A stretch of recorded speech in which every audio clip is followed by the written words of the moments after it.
নমস্কার, দেখছেন কলকাতা টিভির সঙ্গে রয়েছে আমি স্বর্ণালী। শুরু করছি সংবাদ সারাদিন। শুরুতেই যে খবরের দিকে নজর রাখবো, রেল স্টেশন সংলগ্ন হকার উচ্ছেদ অভিযান নিয়ে বড় স্বস্তি পেলেন রাজ্যের বহু হকার। কলকাতা হাইকোর্টে দায়ের হওয়া 25টি মামলায় গুরুত্বপূর্ণ নির্দেশ দেওয়া হলো এবার হাইকোর্টের তরফ থেকে এই বিষয়ে গুরুত্বপূর্ণ নির্দেশ অবশ্যই আমরা দেখেছি ইতিমধ্যেই। রাজ্যে পালা বদলের পর থেকে যেভাবে হকার উচ্ছেদ অভিযান চালানো হচ্ছিল বিভিন্ন রেল স্টেশন সংলগ্ন এলাকা জুড়ে, আর সেখানেই এবার সেই ঘটনার প্রেক্ষিতেই বড় স্বস্তি পেলেন রাজ্যের বহু হকার।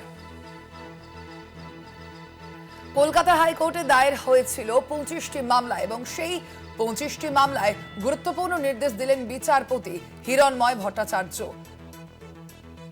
আদালতের তরফ থেকে গুরুত্বপূর্ণ নির্দেশ দেওয়া হয়েছে বিষয়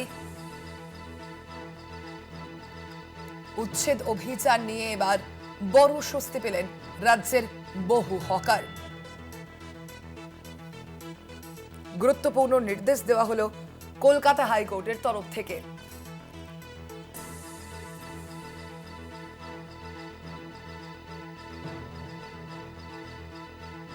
এ বিষয়ে ঠিক কি নির্দেশ, আমরা এ বিষয়ে বিস্তারিত জানবো। আমাদের সঙ্গে সরাসরি নিউজ রুম থেকে রয়েছেন প্রতিনিধি পীযূষ কান্তি নাগ। পীযূষ দা, এই বিষয়ে কলকাতা হাইকোর্টের ঠিক নির্দেশ কি পর্যবেক্ষণ বলে জানতে পারা যাচ্ছে? দেখো, কলকাতা হাইকোর্টে মোট এই রেলের জমিতে হকার উচ্ছেদের নোটিশ নিয়ে মোট 25টি মামলা দায়ের হয়েছে। বিচারপতি হিরণময় ভট্টাচার্যের এজলাসে এই মামলার শুনানি হয়। প্রাথমিকভাবে বিচারপতি 31শে জুলাই পর্যন্ত হকার উচ্ছেদের নোটিশের ওপরে অন্তর্বর্তীকালীন স্থগিতাদেশ জারি করেছেন। শুধু তাই নয়, বিচারপতি এই মামলা শুনতে গিয়ে তিনি বেশ কিছু প্রশ্ন করেছেন রেলের আইনজীবীকে। যে রেলের জমিতে উচ্ছেদের নোটিশ দেওয়া হচ্ছে সেই নোটিশগুলির ক্ষেত্রে বিচারপতির প্রশ্ন যে অনেকে আবেদনকারী দাবি করছে ওটি রেলের জমি নয়। তুমি জানো যে যাদবপুর, বারুইপুর, গুমা থেকে শুরু করে রাজ্যের বিভিন্ন জায়গায় রেল স্টেশনগুলিকে হকার উচ্ছেদের যে পদক্ষেপ গ্রহণ করেছে সেই পদক্ষেপের প্রেক্ষিতেই কিন্তু কলকাতা হাইকোর্টে মামলা দায়ের হয়। এছাড়া উল্টোডাঙ্গা থেকে শুরু হয়েছিল, পরবর্তীকালে যাদবপুর, ব্যান্ডেল, গুমা এবং অন্যান্য জায়গাতেও এই রেলের উচ্ছেদের যে প্রক্রিয়া সেই প্রক্রিয়া চলে, যার প্রেক্ষিতে কলকাতা হাইকোর্টে হকারদের পক্ষ থেকে আবেদন জানানো হয়। এই আবেদনের প্রেক্ষিতে আবেদনকারীদের পক্ষ থেকে আইনজীবী বিকাশ রঞ্জন ভট্টাচার্য দাবি করেন যে রেলের জমিতে যেভাবে উচ্ছেদ করা হচ্ছে তা বিভিন্ন মানুষের সাংবিধানিক অধিকারকে খর্ব করা হচ্ছে। তার কারণ হিসাবে তিনি তুলে ধরেন যে এই রেলের জমিতে বিভিন্ন ব্যবসা করে বহু পরিবারের অন্ন সংস্থান হয় এবং সেই সমস্ত পরিবারগুলি দীর্ঘদিন ধরে এই ব্যবসা করে আসছে। অর্থাৎ এমত অবস্থায় যদি তাদের হঠাৎ করে উচ্ছেদ করা হয় তাহলে সেই পরিবারগুলির আর্থিকভাবে বিপন্ন হয়ে পড়বে।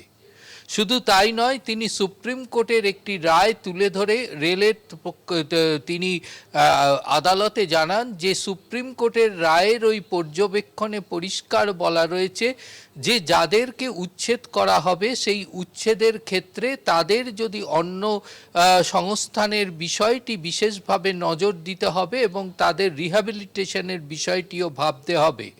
তার কারণ বহু পরিবার এর ওপরে নির্ভরশীল। বিচারপতি এরপরেই প্রশ্ন রাখেন আইনজীবী বিকাশ রঞ্জন ভট্টাচার্যের কাছে যে বহু জায়গায় দেখা যায় যে রেলের প্ল্যাটফর্মকে বাধা প্রতিবন্ধকতা সৃষ্টি করে মানুষের চলাচলের ব্যাহত হয়, এরকম ধরনের পরিস্থিতি সৃষ্টি হয়েছে যেখানে হকাররা রয়েছেন। সেই জন্যই রেল কর্তৃপক্ষের পক্ষ থেকে লাইসেন্স যুক্ত হকার প্ল্যাটফর্মের ভেতরে দেওয়া হয় এবং সেই বিষয়েও কিন্তু আইনজীবী বিকাশ রঞ্জন ভট্টাচার্য বলেন যে বহু জায়গায় লাইসেন্স প্রাপ্ত হকাররাও রয়েছেন এবং বহু জমি রয়েছে যেখানে রেল কর্তৃপক্ষের পক্ষ থেকে নোটিশ দেওয়া হলেও সেই নোটিশগুলি পাওয়ার পরে দেখা যাচ্ছে যে সেটির আদৌ রেলের জায়গা নয়, কোথাও কোথাও পোর্ট ট্রাস্টের জায়গা রয়েছে বা কোথাও কোথাও রাজ্যের বিভিন্ন সম্পত্তি সংক্রান্ত বিষয়ের জায়গা রয়েছে। এরপরেই বিচারপতি হিরণময় ভট্টাচার্য তিনি পরিষ্কার জানিয়েছেন রেল কর্তৃপক্ষকে যে সমস্ত জায়গায় নোটিশ দেওয়া হয়েছে সেই সমস্ত জায়গাগুলিতে ফিজিক্যাল ভেরিফিকেশন করতে হবে যে আদৌ সেগুলি তাদের জমি কিনা। এই জমির ক্ষেত্রে তাদের যে ল্যান্ড রিফর্ম অফিসে যে নথিভুক্ত বিষয়টি রয়েছে, জমিগুলির নথিভুক্তিকরণ রয়েছে, সেই কাগজপত্র খতিয়ে দেখার কথা বিচারপতি হিরণময় ভট্টাচার্য তিনি জানিয়েছেন রেল কর্তৃপক্ষের আইনজীবীকে। অর্থাৎ এখনো পর্যন্ত রেল কর্তৃপক্ষের পক্ষ থেকে যে সমস্ত জায়গায় হকার উচ্ছেদের নোটিশ জারি করা হয়েছে সেই নোটিশগুলিকে আগে পর্যবেক্ষণ করে দেখতে হবে যেখানে যেখানে হকারদের নোটিশ দেওয়া হয়েছে সেই নোটিশগুলির ক্ষেত্রে সেই ল্যান্ডগুলি অর্থাৎ যেখানে তারা হকারি করছেন সেই জমিটি আদৌ রেলের কিনা। এবং এই 25টি মামলার ক্ষেত্রে প্রতিটির ক্ষেত্রে কিন্তু রেল ফিজিক্যাল ভেরিফিকেশন করবে। যেমন উদাহরণস্বরূপ বিচারপতি আরও বলেন যে যেমন দেখা যাচ্ছে যে হাওড়া স্টেশনে যে সমস্ত হকাররা রয়েছেন তাদেরকে হুগলি নদী জলপথ পরিবহনের পক্ষ থেকে ওখানে বসার জন্য অনুমতি প্রদান করা হয় এবং সেই বিষয়টি হুগলি নদী জলপথ পরিবহনও রেল কর্তৃপক্ষকে জানিয়েছিল। শুধু তাই নয়, ওই সমস্ত হকারদের কাছ থেকে মাসিক ভাড়াও নেওয়া হতো হুগলি নদী জলপথ পরিবহনের পক্ষ থেকে।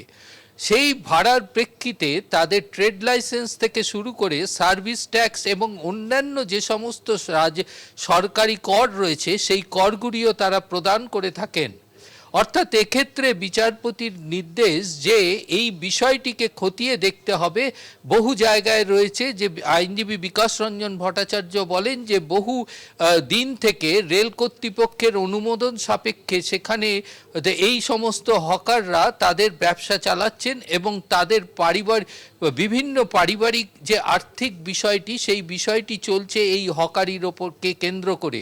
সুতরাং সেখানে রেল এতদিন পর্যন্ত কিছু করেনি বা তারা তখন ওখানে বসলো, তাদের অনুমোদন, তাদের নিশ্চয়ই রেলের অনুমোদন ছিল, না হলে তারা সেখানে কি করে হকারি শুরু করলো।